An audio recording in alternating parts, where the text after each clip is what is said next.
All right, everybody, welcome into the EU-SCC Phase 2, week number 5, the final game of the EU standings. My name is Judas Priestley, joined today by Supersonic Blur to my side. And Blur, we have an interesting game today. We have the Tartarus Titans versus the Niflheim Wargs. And both teams are completely locked in the standings. Yes, they are. As it stands, Niflheim Wargs are 2-2, Tartarus Titans are 1-3. Regardless of which team wins, due to the way that the heads-up matches work, these two teams are locked into their spots. So Niflheim Wargs, it's all a question of whether or not they're going into third place with a 3-2 and clearly showing that they are better than the other teams, or whether or not it's the technicalities of, well, you beat this team, so you win in the heads-up matchup. We saw something similar yesterday with the Solar Scabs and Yomi Tanukis, and what we thought was a fairly open and shut case turned into a monstrous 2-0, and saying it was a 2-0 does not give it justice. There was a 40-minute banger there. So I'm kind of hoping we see some sparks flying here as well. Well, nevertheless, let's see how it all boils down as we head into picks and bans for this first matchup. And it has been somewhat of an interesting wave of meta through this Phase 2, because at the start of the phase, it felt like anything goes. Whatever you feel like, you just pick it and it's good. Whereas nowadays, we've sort of solidified into this sort of, assassin in the mid lane, possibly mage in the solo lane. It's all kind of locked into something, quite formulaic, actually. A little bit, yeah, and then we've started to see some of those counter-to-counters. We've seen mages towards the solo lane, where it becomes harder for the assassins to go over there because Breastplate of Valor has been so popular. The mages have felt more secure going through that way. So you can see on this side of things, Wargs have banned away essentially 3 front lines, and Tartarus Titans, something similar. It's all about that control. Again, I go back to the matchup we saw yesterday. The two teams, whoever has more CC and control in those fights, can dictate a lot of the pacing for how early game goes, and that can transition very, very nicely. But Chernobog is another big one. It's been taken off the table a lot of times, but now with this meta sort of shifting into it's all about CC and control, Chernobog is getting through a lot more often. Anhur seems to be a big counter towards that. A lot of these teams will pick into this Anhur, who really like the early fighting, and just that early extra presence has been so impactful in dealing with some of these later game hunters, or hunters that can out-rotate. If they don't feel comfortable doing so, or they're behind, then it kind of neuters some of the impact for them. But Amaterasu and Hades, this solo lane matchup is going to be absolutely insane. Ama's late game teamfight presence is incredible, and Hades just has such strong lane dominance that he can afford to rotate early and cause some trouble. So I'm really looking at what these junglers are going to look to do. We still got one more pick to go. Terra is a fantastic support, but Horus, okay, Wargs have got a lot of physical damage and a lot of good fight potential for them. Yeah, I think generally what we've been seeing teams do when there's a Chernobog on the other side is, if you can't match the rotation power, you just try to take a good team fight. And that's what I think the Anhur and Amaterasu picks were. However, with Hades and Terra on the other side, that's some fantastic team fights for the Titans too. So all of a sudden, flipping the script, the Wargs have now gone for a Horus to attempt to match the rotation power with this semi-global presence. And I can understand that. It does make a lot of sense, but that's probably also why we're seeing Ratatoskr and Thor taken off the table. So jungle focus for the bans coming out. I do wonder if the Wargs will take their jungler 4th spot here, or they're just going to wait until leave it to the end. It's also an interesting one as well, because I mentioned how powerful the Breastplate of Valor has been. Titans take away 2 physical junglers as well. Wargs looking to do so because their magical output is very, very good, and also some of those semi-rotations. This is a wheelish pick. It's kind of been one of those that suddenly exploded. What originally started as a good counter pick to a lot of gods has now suddenly become it's just a good god. Wargs, they've locked in a Scylla. Last time I saw a Scylla, it was sort of Scylla jungle going the way of Sam for Soccer. So I don't think we could be seeing it, but at the same time, if Wargs go to pigeonhole themselves in with 4 physical, they're going into a pretty strong comp for the Tartarus Titans. And as a result, because of that, I am actually genuinely wondering, are we going to see a second mage pick up here and have something spicy in the jungle? Titans round out their draft with the Susano and the Morrigan for the mid lane, which is a pretty good look. But you think of old tried and true combos. Scylla into Naja. This is a comp that has been around since both of these gods have been in the game. Scylla, Yep. one of the best gods to set up. And the best part is she is CC immune the entire time. You can't CC immune her out. You have to chew through her health bar. So you are on a short timer of Naja ult, or else Scylla's ult is landing. Well, let's watch for if the Wargs can pull that combo off as we head on into game number 1 between the Tartarus Titans and the Niflheim Wargs. And funnily enough, Blair, you mentioned the last time we saw Scylla has been quite some time. It has generally been. However, last week, we actually saw Zhainy for the Tartarus Titans pilot this guard, and went something crazy like 16-4. It was an absolutely insane showing. So GunTTeRR actually picking this up for this Wargs somewhat acts as a pseudo ban as well. It does mean that you take that option away. However, Zhainy, possibly really wanting to play that Scylla, takes the Morrigan, so can still use the power of the Armor Monster in their own way. So it will be a very interesting mid matchup, despite there probably being a lack of fireworks early on. But when these team fights start coming through, we might see some action, particularly focused around these mid laners. Yeah, both of these two looking to get a lot of strength towards them.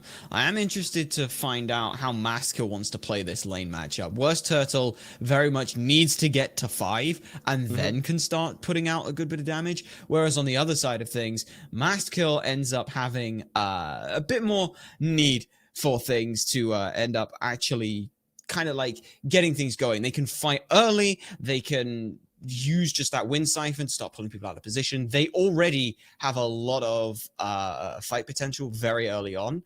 And if, for my money, I'm thinking I want to see them head over towards the duo lane. We mentioned on the desk side of things in picks and bans, this Anhur wants to bully out the Chernobog, wants to make it so they can't rotate. So I think just going over that way could potentially be a good start. Because Terra as well, also not the best early, like you need to get to level 3 before she can really start clearing the waves, so potentially going over that way might mitigate some of that.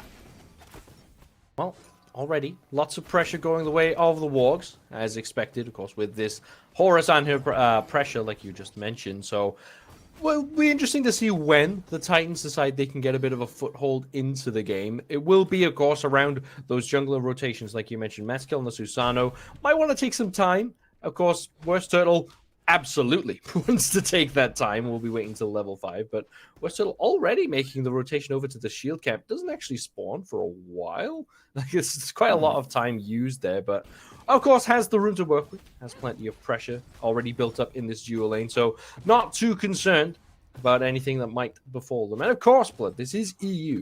I do expect to see quite some time before we have too much action flying off. Is there anything you're noticing about with these two team compositions? Would a late game style game, one that does specifically wait until there's end stages to really start springing into action, does that benefit either side, one over the other? I think it comes down to how those fights would be taken in that later stage. Tartarus Titans have a lot better of a pick comp towards the late stages of the game. Their team fight falls a little bit. They can still bolster it with that Earthen Fury from Terra, and AC can always try and start a split push situation, so these team fights get started up, and then they rotate in afterwards so they can try and play the map a little better. But MastKiII and Zhainy, they are looking to try and play around into the jungle, find their way into the backline, and then lestimics being sort of a follow-up after that. We've seen this before where the Hades solo becomes less about being the initiator, and it's the jungler who takes that approach to things, and then lestimics comes in after a little bit longer, and those Pillar of Agonies become so much more impactful. Meanwhile, the Niflheim Wargs, they are more than happy to take any kind of big fight around this, and they can try and play with that. But hold a second, Predss falls very low, taken down for first blood. Zhainy just finds them in the jungle, level 3 to 5. Yeah, you hit level 5, that's just it. You use an ultimate, whoever it happens to be, opted for the Typhoon there. So, it's just a good way to get that first blood. Some more pressure coming up on this mid fight as well, as Yama Monster doesn't connect onto GunTTeRR, though Zhainy still trying to brawl, but there's a second Typhoon coming through. WorstTurttle in some danger. There's the Artillery Sash on the Zhainy. Can they have the damage? Yes, they do, but it will be a trade out of the life. Zhainy picks up 2. The Wargs only managed to get 1 back. Ooh, it was a rough one, but one thing to note there is really important is that Sash was after the Invis, so that's pretty nice. Yeah. But Yeah, I think it was either just after the invis, or it may have been that a ring bounced towards them. So that is one nice little thing that Naja has. But missing the ult, that was a big one for me. Seeing in that, it's just a rough one. But it really seems like these two teams are not dissuaded from fighting early, trying to get a little bit of a lead. It's unfortunate that Predss was just a little too far forward on their own, trying to go ahead and steal. I think he was actually going to try and steal away the green buff. Wasn't successful in doing that, and then just got ran out afterwards. So Zhainy really playing well with that, with just the fact that you think of the Morrigan, you think, oh yeah, I wait till level 5, then I can turn into someone who's good at level 5, and the Susano just straight in wind siphon, pulls them back, and then straight into the knockup from the ult was very, very well played on that. But the follow-up coming from Niflheim Wargs, not deterred to go, oops, we dropped first blood, never mind. They go straight back in, trying to go for the fight and things. A little disjointed from them. And they end up, like you said, trading out 1-for-1, which isn't quite what they wanted, because it kind of means that in a longer extended engagement, it ends up being a sort of a 2-for-1. But again, you have the Scylla, you're looking to try and play late game. The fact that they're even trying to take these fights early is a good sign. Yeah, of course, there was the missed I'm a Monster before that as well onto Zhainy, and I think that if that had connected, it would have meant the WorstTurttle didn't have to commit so far. Even if WorstTurttle had connected with the Windfire wheels, probably would have sealed the deal a bit earlier. So, unfortunate for the Wargs, they don't quite get it to click in this early stage, but you still have a kill on the board. You have your way in. It does help when you can see that the opposing team can bleed. And won't be too difficult to take down if you are willing to just hit your abilities, man. And then maybe next time the fight goes a little bit differently. But WorstTurttle now hunting in the enemy jungle. Spots that MastKiII is going to be clearing that away, but will not be able to do anything about it. And everyone playing quite safe in their lanes. It does come down, generally we've seen in these EU phases, to these early buff invades from the supports. We did see Predss stepping up, trying to invade a green buff. That's not actually a bad play to make, just this time did get punished for it. So I do wonder if that will maybe dissuade them from going for a similar invade later on. It could potentially do so, but once they hit that level 5, once they got that Gauntlet of Thebes start stacking, once other people are nearer by them so they can at least use that Protector's Surge, then maybe they'll get a little bit more leeway towards that. Talking about leeway towards things, we are seeing MastKiII make that rotation over with WorstTurttle towards these blue buffs. And interestingly, Zhainy was the one who ended up actually going over towards solo, towards that cooldown camp to start things off. It was actually MastKiII who sat in lane and finished that one off. But speaking of MastKiII, they stuck around. Panvich, though, immediately recognized there could be some trouble, backs off. I like that. MastKiII might be hanging around a little too long, cuts the losses, and instead backs off.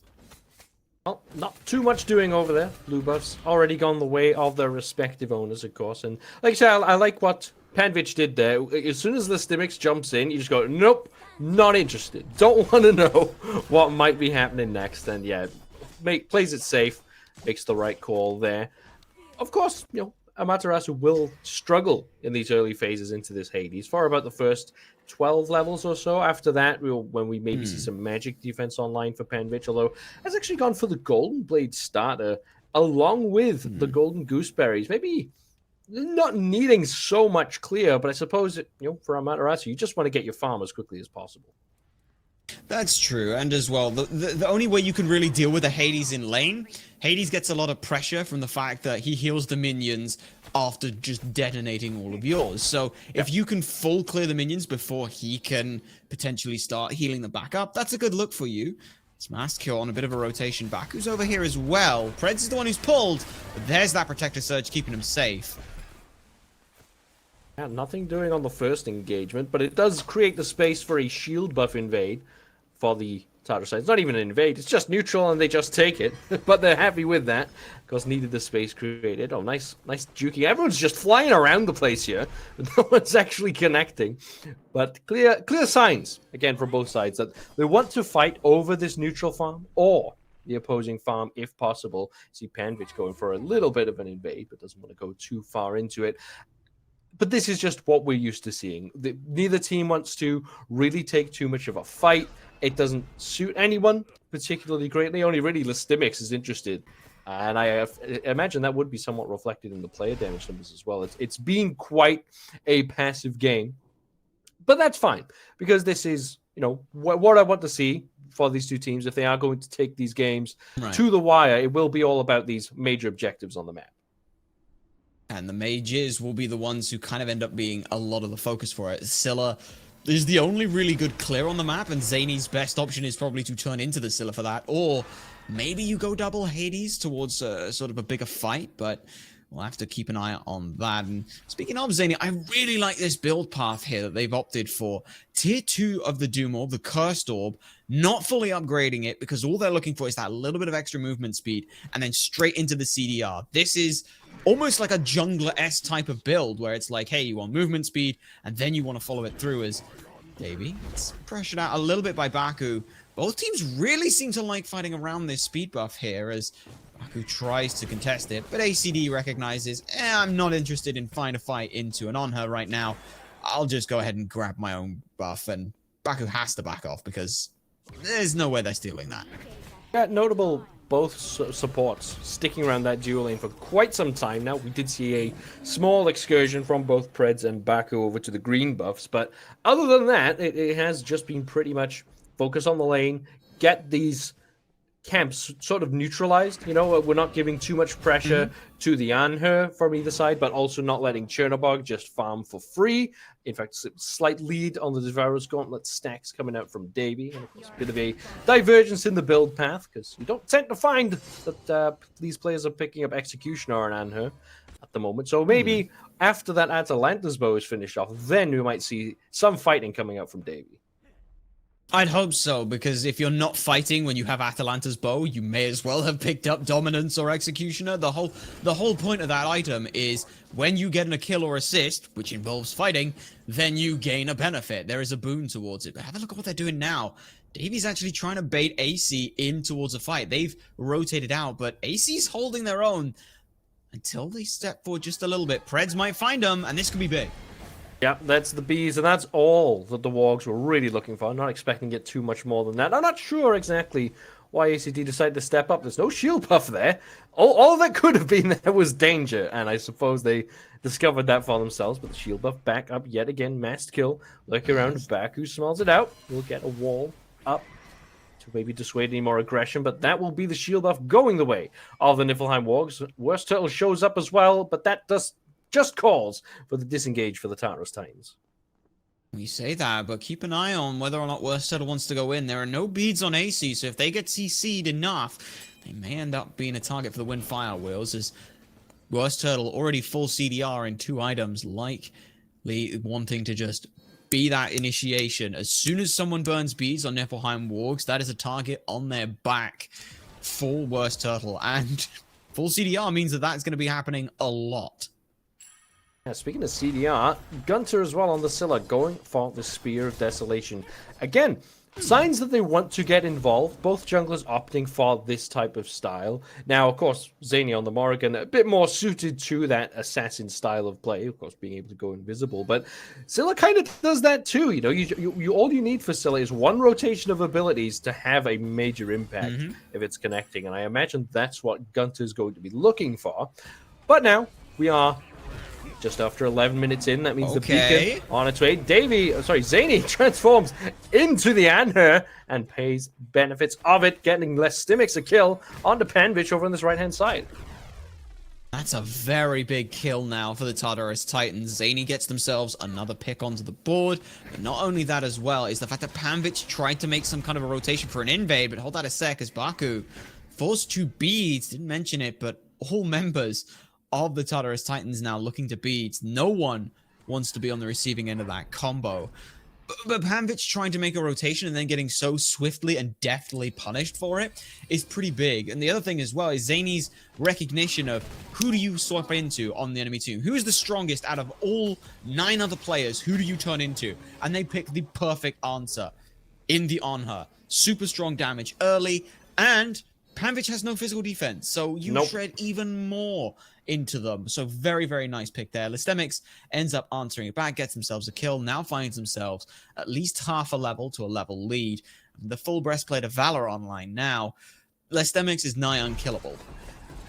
Yeah, lestimics is the bully of the map at the moment, sort of can dictate their area. And I don't think if you are the Wargs, you even really try to stop him. You know, it is Hades. Hades just does Hades things at the moment. And even then, seeing Panvich making another rotation into the jungle, we've seen them cleaning up those small camps on the right-hand side a few times. But you can only be too predictable for too long.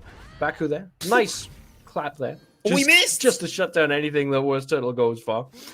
But, again, both sides grouped up around this mid lane. Hold on. Zhainy in some trouble. Uses the Aegis early. Oh my goodness. That is a health bar absolutely deleted. And that is why you need to beat that sash at every opportunity.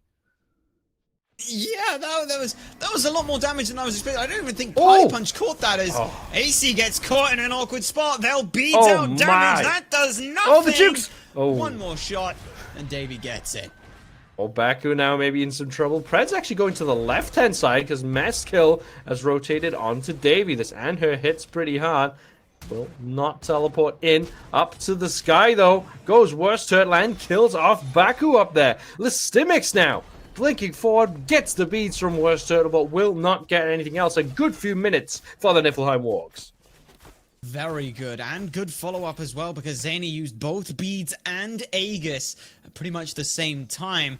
And that was all set up on Predss going, literally just Predss, and then GunTTeRR follows up, and WorstTurttle is there. And now it's going to transition in towards a Gold Fury. Frenzy just to burn this down a little bit quicker, and as soon as that's done, it's a big lead now starting to go the way of the Niflheim Wargs. Bear in mind, Tartarus Titans had started to get a little bit of a lead going for them, a little bit of momentum behind them. That has been swiftly and deftly dealt with. lestimics makes the first kind of rotation on their side of things. All they're able to grab is beads for a blink and their ult. So that is at least something, but honestly, the way WorstTurttle is playing, I don't think they care if they are being focused. But meanwhile, Predss definitely might be in trouble. They're trying to get the Protector's Surge off, but no such luck for now. And 14 and a half, 15 minutes in, seeing Niflheim Wargs get a little bit of a lead towards them, and the first major team fight going their way is a very good sign for them. Game has sort of exploded into some action now. Everyone wants a piece of each other, and Panvich goes into the defensive. Onto two, the Niflheim Wargs do steal away that Pyro. That's a GunTTeRR locked into the Pillar of Agony, but not for very long. Does manage to dash away, and Panvich now in some trouble. MastKiII giving chase. Doesn't have a lot of health and mana to work with, and Panvich might just turn this one around. lestimics, though, is into play. Protector does not get the dash away. Does Panvich. Now, AicyD again in some trouble. Fantastic use of the dash into the wall. Oh, takes another shot, but Zhainy now floating in. Psych, it's a different Chernobog this time, and sweeps up the kill onto Davey. Like I said, the game explodes into life. Absolutely insane from the Tartarus Titans. That is two instances of a motto I very much enjoy saying, and that is there is no such thing as a 1v1 in Smite. GunTTeRR and Predss here just gonna burst down that mid-tier 1 tower, which is a nice look after all of the kills going the way. It is nice to see some map pressure come out from it. This time it's the Wargs who end up picking it up, so it evens things out pretty much to just being in their favor. Slightly. That kind of a gold lead is nigh unrecognizable. If you had an 800 gold lead in a single god, that's like a tier 1 item. Now you split that over 5 members, it's a ward at best, which, you know, will still matter, but at the end of the day, both of these two teams will not be too dissuaded to take a fight given that gold lead. And honestly, Tartarus Titans played that really well. Again, Zhainy recognizing who do they need to be in a moment. I can go over and help AicyD. Boom, straight on in. I actually thought that Living Nightmare was AicyD's ult, and they just took a bad fight against Davey, but no, there were 2 of them now.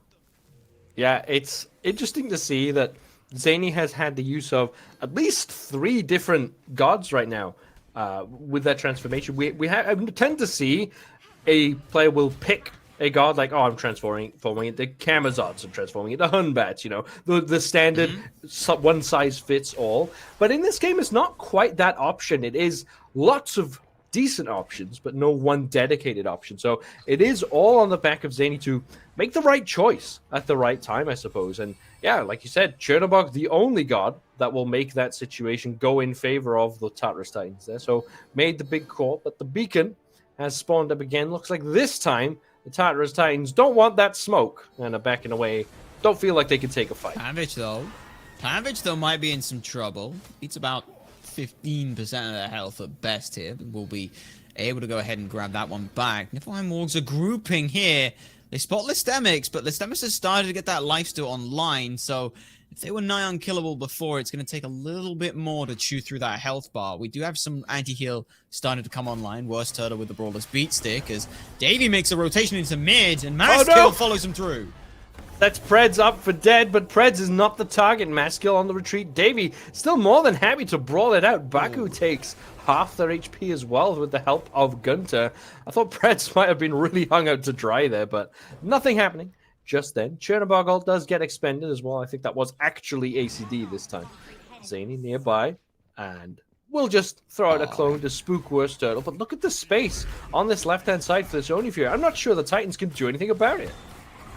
I don't think they are, no, because they're all dealing with Panvich at this point. MastKiII's over this way. Panvich doesn't care. Oh, the teleport! They'll the beads out the knockup so they can teleport away! Man.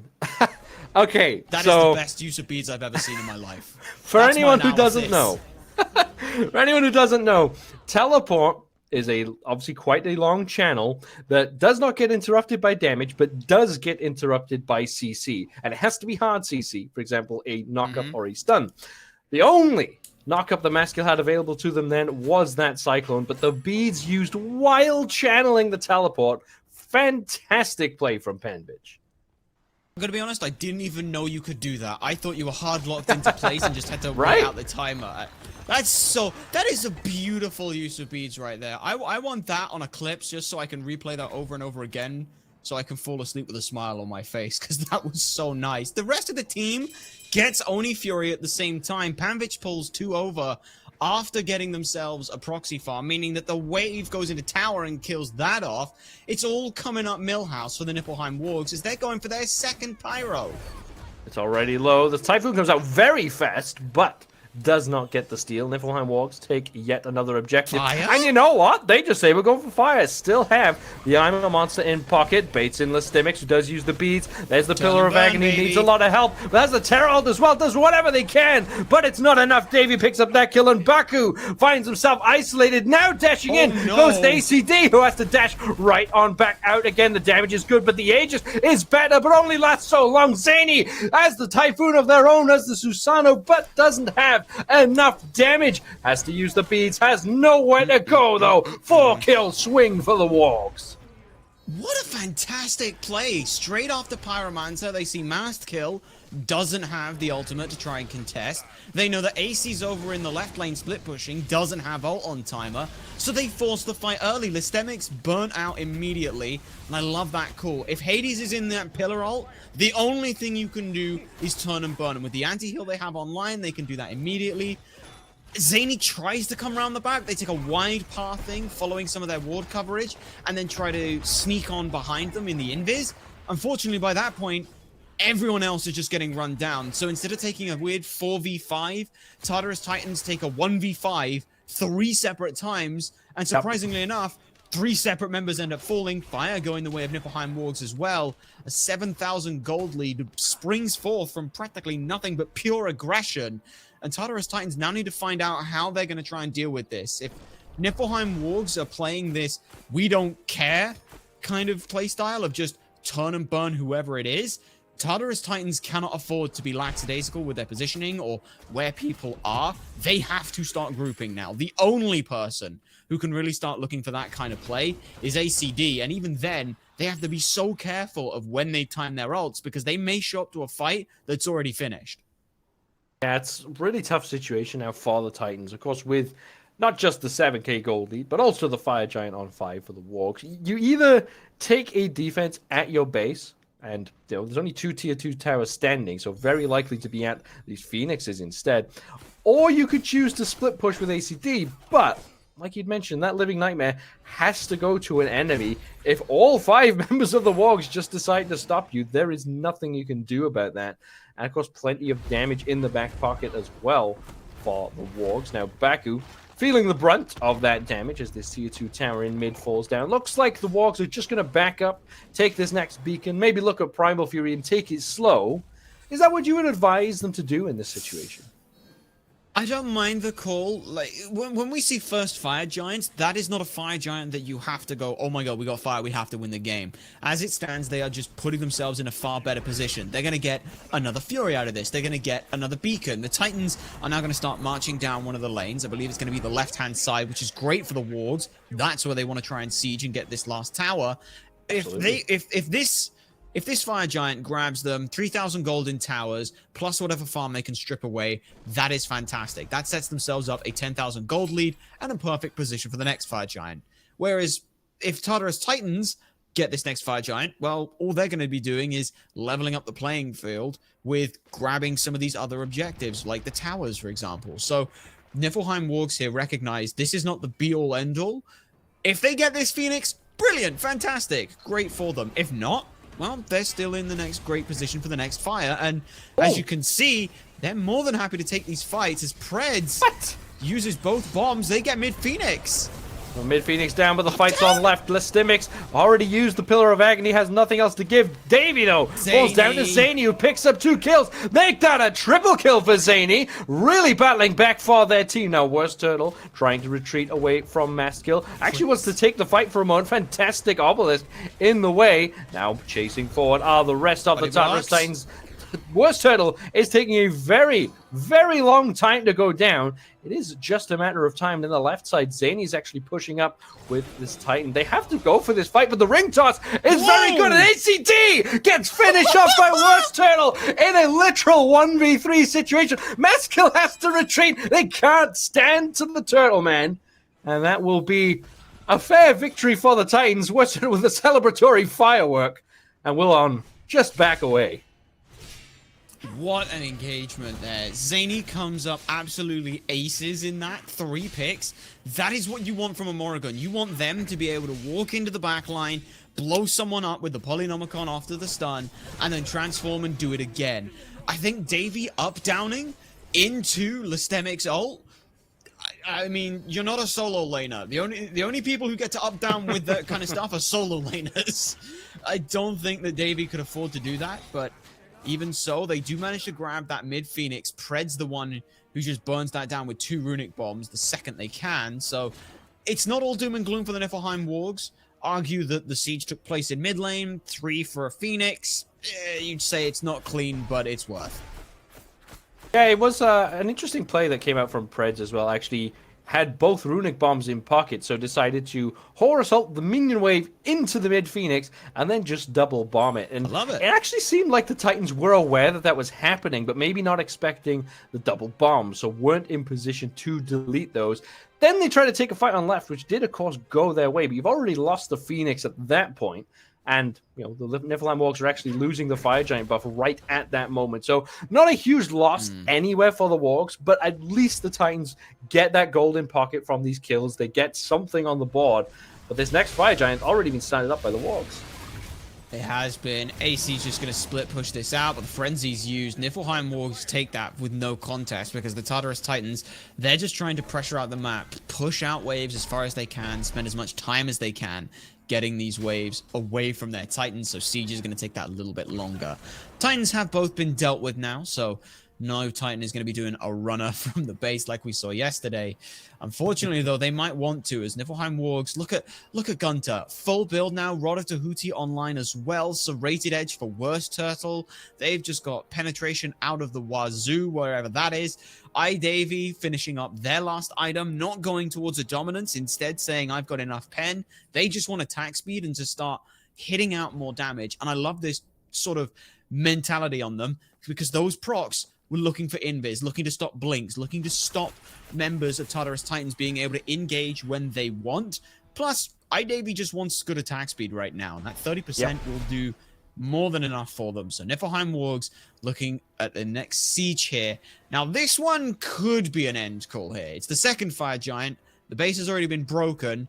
If you can get in and get a win here, now's not a bad time to do so. But I don't think Tartarus Titans are going to let them do so easily. Keep an eye on Predss again. Ulting in minions will be a big look for them. But they're playing this slow right now because Panvich is pushing up the right-hand side.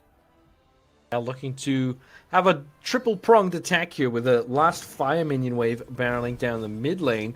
Will also be a push on the right side and the left-hand side. Obviously, the left-hand side is where Predss was, but Predss now pushes up to the mid lane. So it is a 3-1-1 split, looking to pull apart the Titans. In goes Panvich on the right-hand side, drops the first runic bomb, and that Phoenix is already relatively low. Mid Phoenix, of course, still trying to revive itself. Not quite there just yet. Predss on the is left-hand up. side, Titans want to go. Predss in there. Predss goes to the right lane. They've sacrificed that right Phoenix. They're looking to take a fight on left of the Tartarus Titans. Now, the retreat comes out from the rest of the Wargs. GunTTeRR gets caught. Takes a lot of damage. There's very low health, but will fall down to one more hit. Panvich with the dazzling offensive. Doesn't connect with the stun, though. AicyD gives chase, as does Zhainy. Nice impale from Davy to keep them at bay, but only for a moment. Davy gets run down. And in the left side jungle as well, lestimics brawling it out with WorstTurttle and Predss at the same time. lestimics actually losing that fight, but the backup has arrived. Zhainy again with the double kill. This time the Wargs deflected.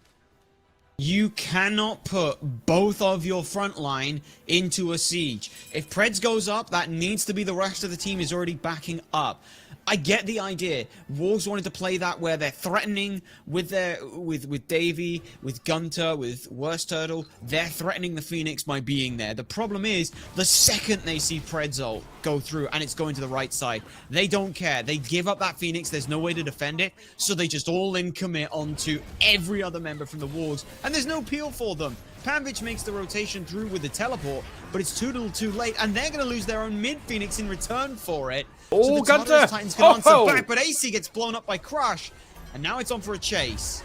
Oh, MastKiII, no mana to work with, no mobility to work with, and Panvich with the very end of that Heavenly Reflection. Now, Predss giving chase, actually, as his GunTTeRR movement speed comes through. Hit does connect with I'm a Monster. Good beat from Bakú with the health bar. So low, and Panvich picks up the double kill. It is now 5-on-2 that the Tartarus Titans have to contend with. Will the Wargs go for it, though? They could go for it as well, but they're just a little too far away right now. Stygian Beacon up soon, but that's not really a concern. It's just this mid Phoenix, and with only 2 members left, Zhainy doesn't have ult, which is the big one. They've got to hold for at least 15 seconds before a third member can start putting damage in. The Titan's going to take some damage in return. Oh, man. Oh, lestimics takes too much damage as well. Zhainy goes in to try to play defense, but just gets CC'd all the way down. There is no respawns coming through. The Niflheim Wargs take a 29-minute game number 1, and maybe faltered a little bit towards the end, but really tidied it up. A little bit, okay? They were able to break open the base twice with this idea with Predss, and both times they got punished for it. However, the counter punish then, after going just that little far, Titans really extend to try and get that Phoenix. They start taking the fight under there, and unfortunately, crushes from Scylla just do way too much damage to be ignored, and it's hitting multiple people at the same time. AicyD just about got into the wall and then came out, and Crush, I believe, was still waiting for them, so they got completely demolished in the process, and then it's just a rundown from there. And with the extra movement speed on I'm a Monster, with the extra teleport from Into the Skies from Horus, there was just no way that they could be able to disengage. So it's an unfortunate look, but good. Honestly, like, I'm looking at Tartarus Titans and saying, you made one mistake at the end after punishing multiple mistakes from a team that is seeded higher than you. Tighten up one little thing, because at that late stage of the game, if you can hold out just that little bit longer, the game was even. Yeah, it was really close, and we did see some good success from Zhainy as well on this Morrigan pickup. It felt like every fight, it just seemed like the Wargs were losing track of wherever this Morrigan was, and, well, they weren't ready for it. But that wasn't enough to turn it around for game number 1.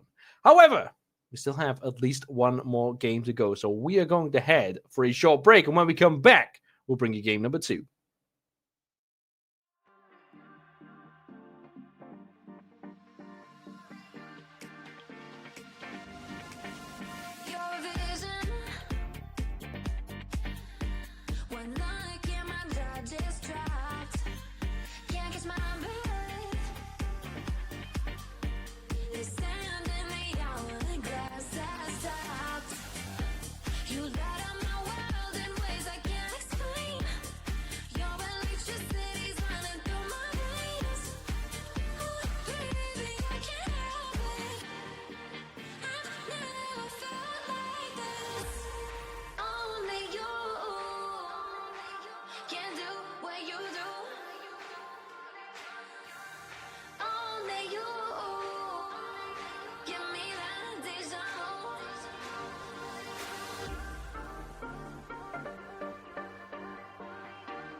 And we are back, everybody, with the Tartarus Titans versus the Niflheim Wargs. The Wargs take it in less than 30 minutes.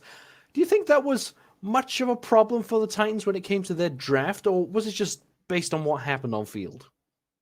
I feel like there was a lot of on-field play there. Titans were able to punish quite effectively. It's just one counter-punish that ended up causing some trouble for them. That said, some of the things did set them up a little bit to be in that position. The fight around the Fire Giant is the main counterpoint there, but if you can punish that effectively on sieges, not too worried about it. I mean, Zhainy had an absolutely fantastic game on the Morrigan, getting off triple kills in base defenses. It would just be nice if they weren't always a defensive hold and a miracle play like that. You'd want to see them take some more early kind of fights. I mean, AC didn't exactly have the pop-off kind of situation we wanted, so maybe look a little more focused towards that way. Honestly, I feel like the weaker part was, weirdly enough, the Hades. It didn't punish the Ama in lane super hard. It just kind of outcleared her, and it almost felt like it was a stall lane, and then come the late stage of the game, Pillar of Agony is nothing but a great big shining beacon of, I am a squishy target you can fight, and that's great if it's in the middle of a team fight causing disruption. There's 4 other members. We never really saw that happen in the fight, so I think it was a little more on play, or on field play, rather than theoretical different draft. Let's see if the Tartarus Titans can get off to be on more of the front foot as we head on into picks and bans for this second game. The Titans do opt to pick up first pick here, and I'm not sure if there's anything that they can really do differently. Like you said, they got the Chernobog top pick, exactly what they wanted. They got the Hades to try to contend with that solo lane, but like you said, didn't really do much come team fight time. Hades was a big threat, but it was just a threat, as it turned out. Whenever there was a huge Pillar of Agony, just ended up getting turned around on. And I think with things like the Nasha from WorstTurttle, the Scylla that came out from GunTTeRR, you have to respond to this, but you can't ban it out. So you have to draft around maybe these sorts of not quite top of the meta picks coming through. Possibly. I mean, let's look at what was banned away in the last game. There was Ares, Khepri, Freya from the Tartarus Titans. I believe Wargs went Athena, Ganesha, and Raijin taken off the table. I think in that situation, maybe you don't pick the Chernobog first. You grab something else that could be a high priority, but it's rough in that situation, because if you use that to try and use your ban as a counter pick away, maybe you grab the Scylla, you grab the Horus, something like that, then it's going to be rough to try and fight into that. Instead, they'll go ahead and first pick the Hades. They want to see what the Wargs are going to go for. Will they grab the Chernobog themselves? I honestly would love to see the Panvich take this Amaterasu back. It looked fine against the Hades. There were no issues. The lane was a stall at worst. They got punished slightly for trying to make a rotation out, which is weird because it was the Amaterasu making the rotation out of lane first, not the Hades. The shadows. Well, looks like the Wargs do pick up Horus. the Chernobog. They are looking for that, and we're very happy with how the Horus went as well. So, from the get-go, Titans know, all right, we are not out-rotating these guys. No matter what you want to do, it's not going to happen. So they pick up a Ratatoskr to at least contend with it somewhat, but what we need to see for the rest of the Titans draft is a strong team fight. Now, Hachiman does that. Hachiman able, of course, to get in and get out when needed with that mounted archery. So we'll have a safety in lane that does well into a Horus, as you know, can avoid a lot of the CC coming out. So I'm not fearful of this draft so far, but there's the Amaterasu again for the Wargs. They're almost entirely running it back, aside from the addition of this Chernobog. Which honestly, yeah, Wargs have got a fantastic looking draft here. Horus can now teleport multiple people into a fight. Chernobog can be there themselves if they need to. The thing I'm looking at here is how well this Hachi's going to punish the Chernobog, seeing as they opted for this kind of a draft. The Morrigan taken now off the table by the Wargs, I think, is a very, very smart call. Take that away from Zhainy. Take the Giannis away as well. Like you mentioned, counter rotations from the Titans as the only way they can really mitigate some of this. I am surprised to see the Awelish taken off the table, especially considering what we saw from the Wargs. WorstTurttle looking more towards sort of looking towards like that team fight orientated thing. The Awelish more towards the pick, but at the same time, Hades can get punished quite heavily by it. You death from below in, and suddenly that, even though it goes underground, it's still technically cast as a leap, same as Scylla, so you would get gravity surged out from it. And it, like you said, Wargs are just running it back, because there is a famous phrase: if it ain't broke, don't fix it. Exactly. That is exactly what they are doing. It weren't broke, so run it back. And they are going for broke with this kind of draft, because it is 4 physicals. And no matter where you look in Smite right now, Breastplate of Valor is amazing. 111 physical protections. It's absolutely nuts. That's why we're seeing mages in solo. That's why magical damage is being moved out towards solo lane, so it's not punishable by getting a first pick Breastplate of Valor. Wargs don't care. Wargs are just saying, all right, bet. We'll still blow you up. Ooh. As Titans go ahead, they'll grab out Maui and Scylla to disarm the Wargs from that one, but there are still plenty of good mages. Thoth comes to mind as my first pick if you're looking for something else off of the Naja. If not, then hell, Agni I feel actually works pretty nicely here. Get more beads burners, good bit of range with it. I really like the idea of Agni, maybe Thoth if they do still want to play that long range game, but it's up to Wards to decide what GunTTeRR wants right now. I'm excited to see Zhainy back on this Scylla after last weekend. Baba Yaga. Didn't get off to the best of starts. And oh yeah, Baba Yaga, that's a god in the game that has somehow been overlooked so far. But Scylla, I actually believe Zhainy might have gone up against a Baba Yaga. I'm not totally certain on that. I'll have to check my facts. But seeing a pick like Scylla, it gives your team a window back into the game pretty much always. Now, Scylla can be punished, of course, and I'm sure WorstTurttle on this Naja and Predss on this Horus will be fully focused on what Zhainy is doing at all times. They already had a good game in game number 1 on the Morrigan, so Scylla kind of just does a similar job as we discussed in the past to the Morrigan, in that you're looking to just pick people off in a team fight one at a time, but Scylla can also hit a huge amount of collateral damage in the meantime, and I'm very excited to see how it's going to go. And the best way to see how it goes, Blur, is to get on in to game number 2 between the Tartarus Titans and the Niflheim Wargs. The Titans looking to keep this set alive, keep their phase 2 of the SEC alive, whereas the Niflheim Wargs looking to close it out in 2. And their draft certainly does give them options to do so. The Baba Yaga sure is a pick that is very, very strong. The house juice giving you so much for stacking viability means that you get online just that little bit faster, and getting you the option of something like the Prophetic Cloak makes you very tanky.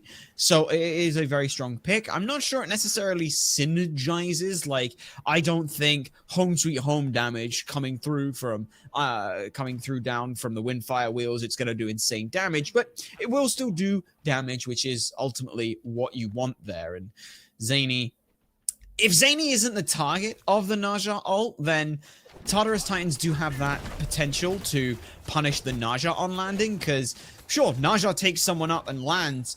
That technically works for both teams. As long as it's not like a long-range ult from Naja, they will return to where they land. They will land and return to where they fired the ult from. So if it's point-blank range, they'll land in the exact same spot. We'll see if the Niflheim Wargs can get off to quite as good a start as they did previously. Trading blow for blow right now. MastKiII and WorstTurttle, but GunTTeRR, of course, and Zhainy just plowing out some damage over the top, but already a bit of an advantage in this mid lane for the Wargs. Yet again, we saw them clear off the left side mid camps, and then WorstTurttle actually headed straight over to the duo lane to even wait for the shield buff. Maybe won't have quite such a dominant duo this time around. WorstTurttle doesn't connect with the Armelius Sash. MastKiII wants to dart on in. Ring toss is good. Potion off the mark, and the pressure fades its way back the other way. Just about, but that was all started by MastKiII, and I don't think he quite wanted to take that much damage. Goes ahead and beads out. I believe they were looking to try and beat out a slow or such, but even just taking under 100 health left to a camp and things, MastKiII has to disengage from that. But the point of this Ratatoskr and a lot of these assassins right now, when it comes to focusing the mid lane, is they are there to pressure out and punish mages. The problem is that both Zhainy and GunTTeRR kind of are on mages who can punish you back just as heavily. Baba Yaga can always disengage with Blast Off. On the other side of it, Zhainy will just blow you up with counter damage as the lestimics taking a 2v1. They're forced to beat, and MastKiII comes in. MastKiII gets in with the flurry as well, but doesn't quite dish out enough damage, and that will just be a cooldown buff go in the way of the Wargs. The shield buff on left actually still standing. Neither jungler decided to go for it. I thought lestimics might have been in more trouble there when they dash in under the ground, of course, up into trouble, but ended up safe enough. Everyone across the board still standing with not too much danger coming their way. It's just the purification beads down for MastKiII at the moment, and we're still maybe looking to punish that on these right side mid camps. Potentially. Good ring bounce, hits Mask, just to remind them that, hey, they're there, but it is just a farming game for now, and Tartarus Titans feel comfortable with that. MastKiII wants to try and get some farm back. As soon as you get the acorn, you can start punishing from that regard, but it is an invade potential here. 3 and 4 versus 3 and 4. If Panvich can make it here, the invade does not go successful because GunTTeRR's here as well. lestimics having to leap away. Level 5 is GunTTeRR. The home sweet home damage comes out. There's the crush damage in response. WorstTurttle goes low, but as does lestimics. MastKiII gets silenced out, but does get the dart just in time. I'm not quite certain who picked up first blood there. I think it was the Wargs killing off lestimics just ahead of WorstTurttle falling down. Yet again, game is quiet, and then all of a sudden explodes into some action. It does, and this time, aside from the first blood gold, it is an even trade across the board. An invade for an invade, a kill for a kill. Most notably there is it was both the junglers who pick up the kills, so both of these junglers can start being a little more aggressive, start dictating the pace a little more. And that's, I said it yesterday with Spooky and things, is for me, junglers right now, it's not about hyper farming, clearing out as much as you can, and then rotating level 20s early and getting items. It's finding windows of opportunity to make plays. It's similar to what we used to see in supports when they were roaming around.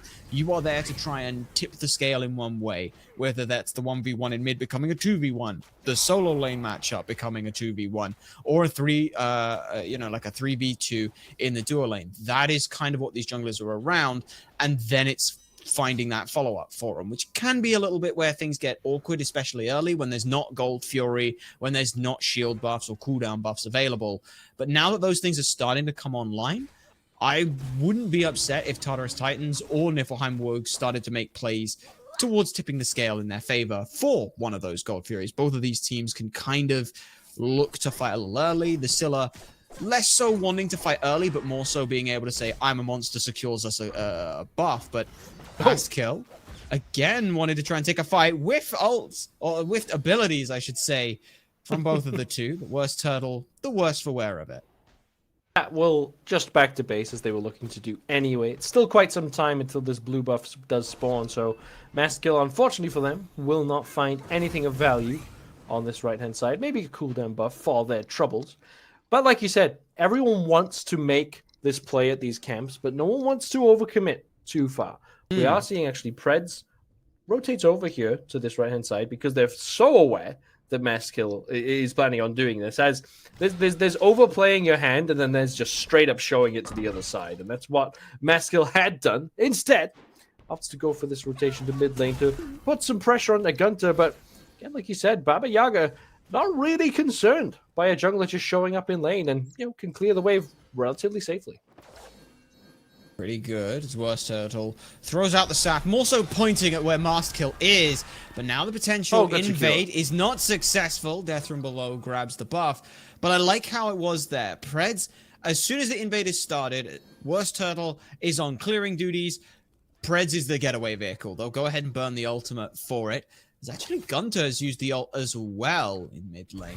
Taking a little bit of damage. I think MastKiII may have put them in that pressure point there. But Zhainy now might be in for a wraparound here. MastKiII gets low. That's very low. So low, and actually runs towards GunTTeRR. Does manage to avoid the damage. Gets up through the cosmos. And GunTTeRR shall fall in the process. Zhainy picks up that kill.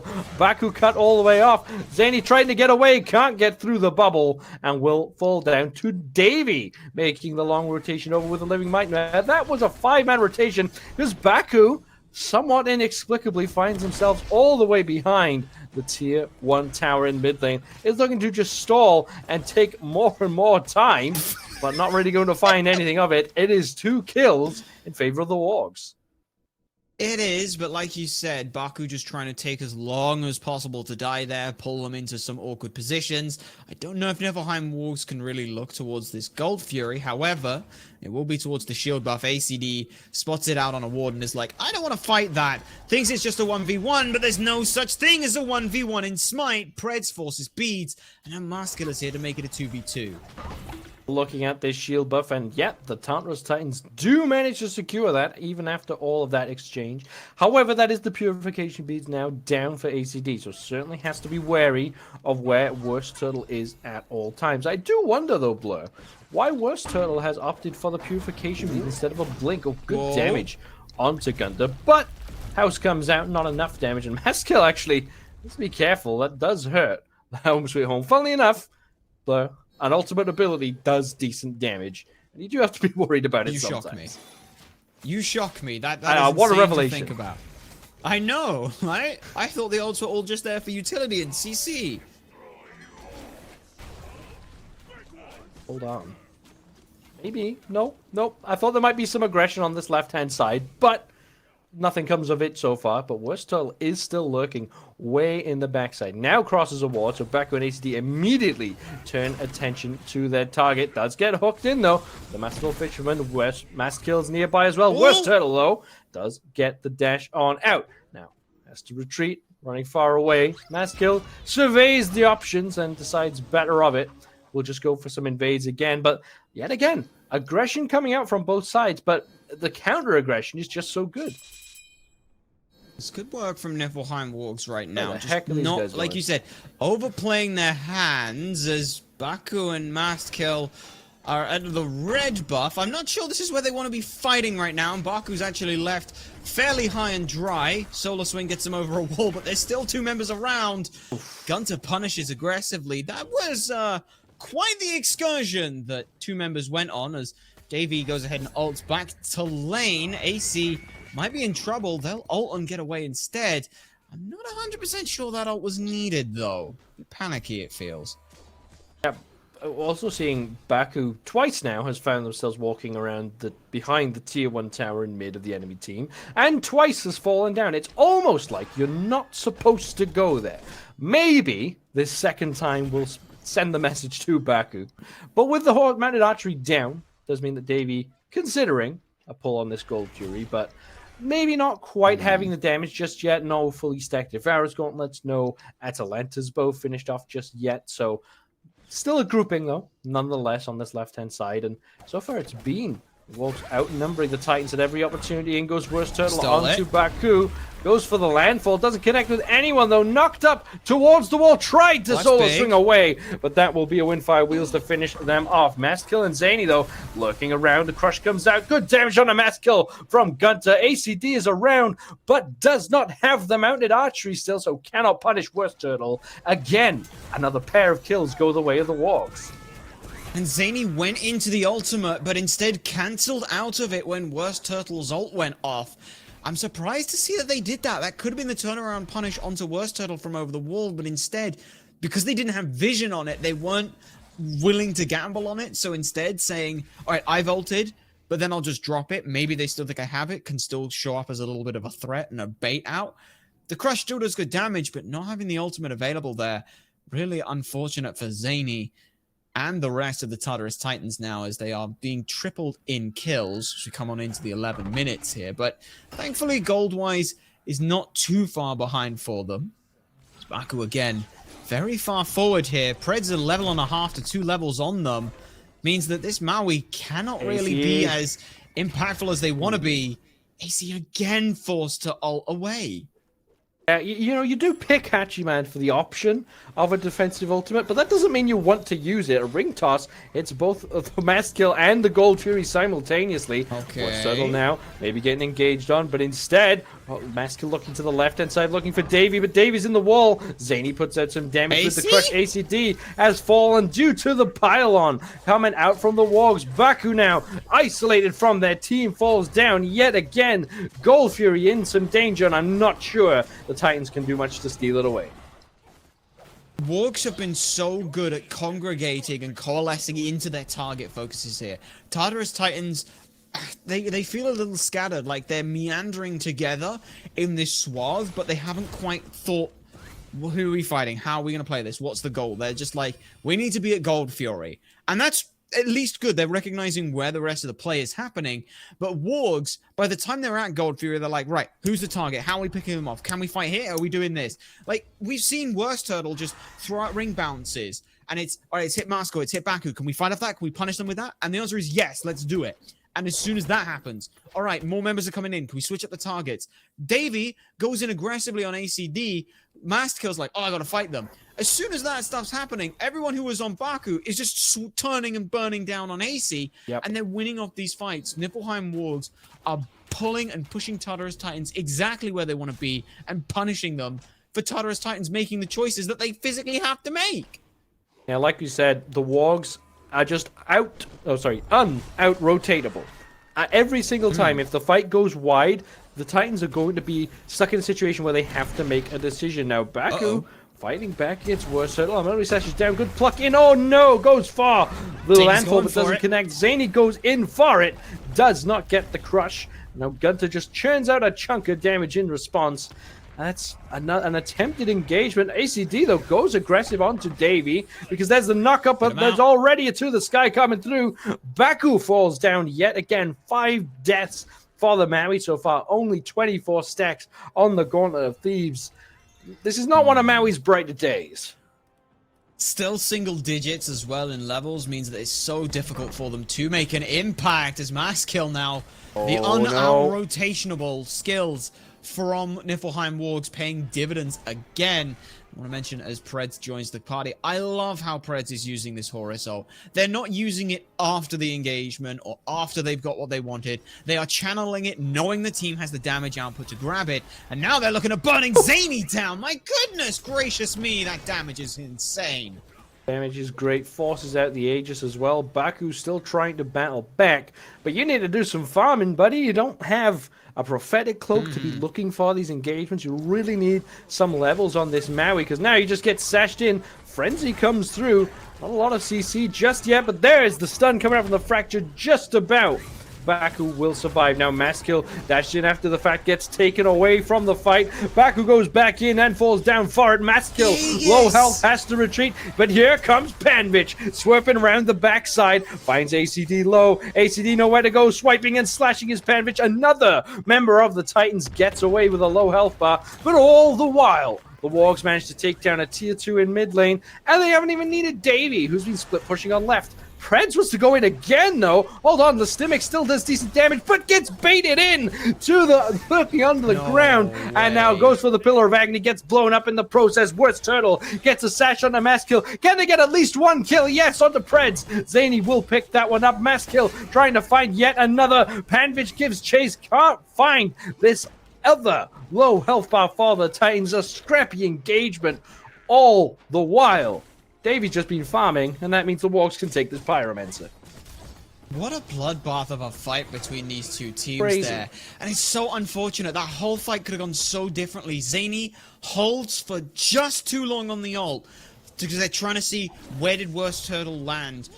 And that gives WorstTurttle enough time. They are spamming Aegis the entire time as they are coming down because they know Zhainy is looking to ult as Davy actually doesn't even rotate to that fight with the ult, just split push down and then walks over, then ults back on over to stop any counter rotation. Niflheim Wargs are just playing this comp so beautifully, and Predss as well.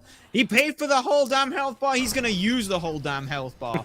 Does end up falling for it as Beads Aegis forced on Davy. Not what you want to see from your ADC. The Titans happy about that one. This is all over a speed buff, though, or a shield buff. I should point that out, as that might be a bit too much to sacrifice this much health for, as AC falls.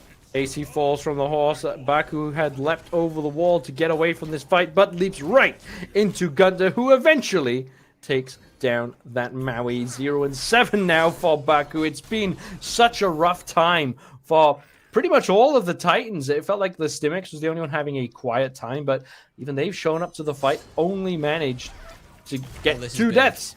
And the Fire Giant gets pulled by the Wargs 16 minutes in.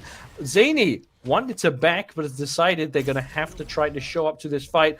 Already half health. MastKiII taking to the World Tree, running in, sees the Fire Giant is low, but not quite stealable just yet. Wargs have to make a decision. Are they committing to the fight or to the fire? Maybe just do both as MastKiII falls down to the dazzling offensive. Zhainy can get nowhere near the fight, and the Niflheim Wargs at the 17-minute mark take a Fire Giant.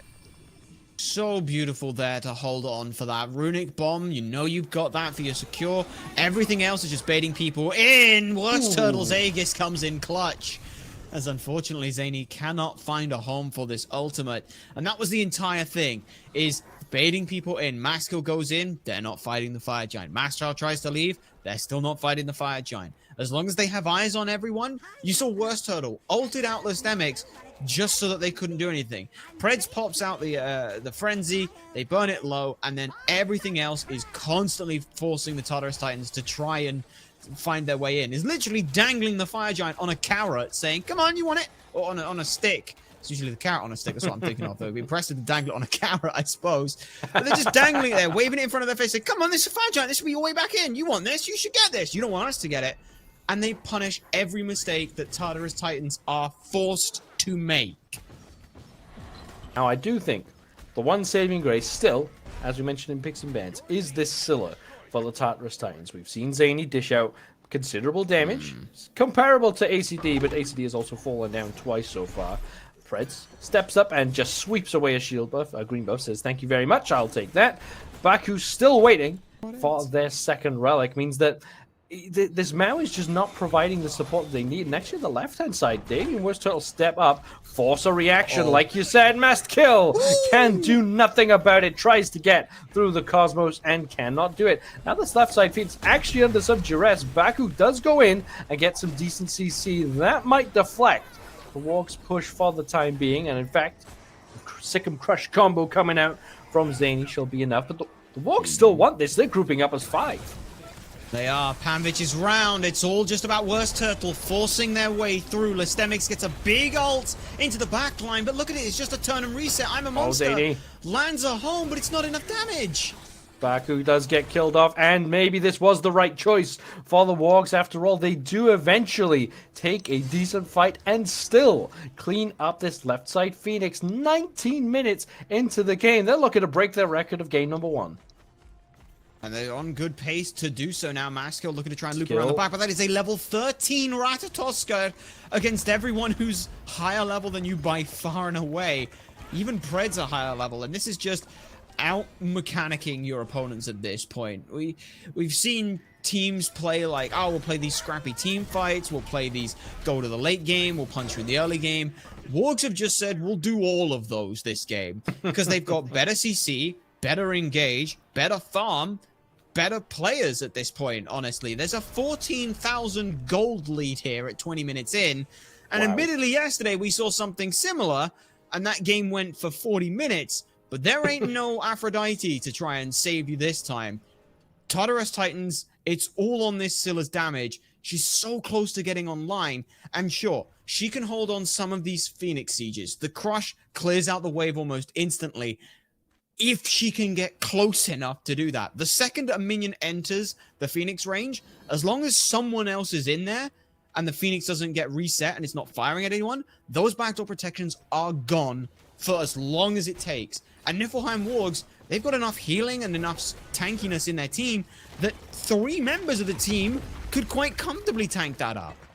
It bothers me that Bakú is still not level 12 and still doesn't have this second relic. There's an engagement on the left-hand side, but the right side Phoenix is in more danger. Oh no, they dive out just a touch too early. Still managing to pick it up, but Predss will fall in the process to Zhainy. There's the Scylla doing Scylla things, whatever they can. Bakú is still fighting on left with Panvich, and surely isn't going to get out of this. I think stuck around just for that extra minion wave, but is now going to be punished with the rotation of Davy, and that will be Another death for the Maui. As MastKiII swoops in onto GunTTeRR, trying to finish off this last Phoenix. There's the Amaterasu, finally used aggressively.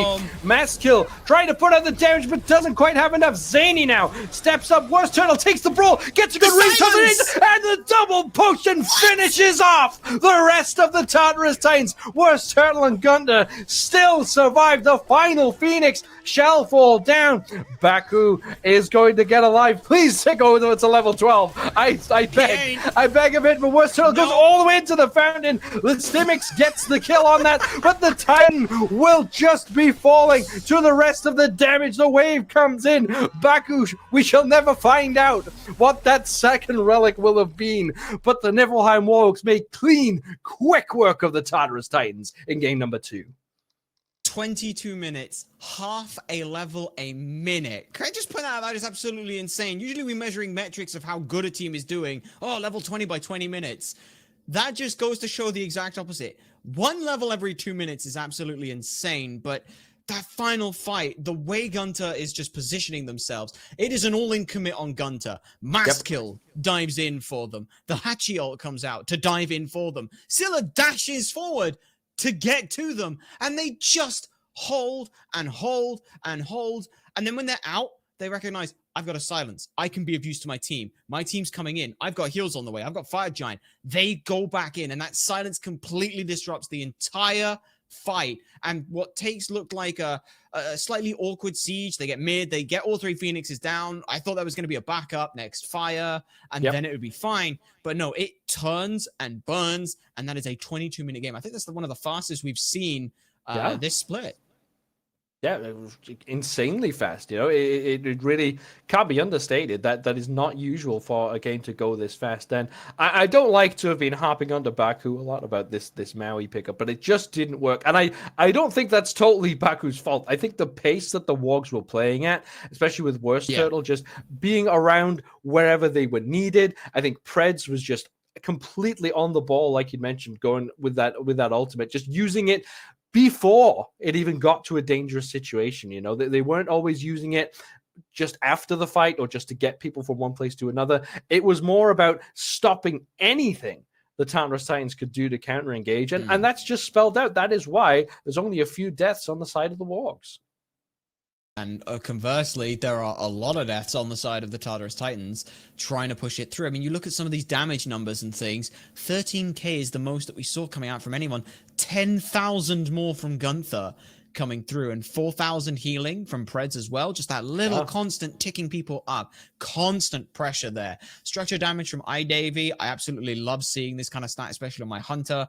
I'll always love seeing when a big team fight is going on in a siege. I don't want to see my Hunter trying to dish out damage on people. I want to see him focus fire down these Phoenixes, and that's what we saw Davy doing the whole time. Even on the slightly awkward one with Predss accidentally teleporting them too early. It's like, oh no, I didn't finish killing off that Phoenix. All right, I'll just focus the mid Phoenix instead then. Constant play.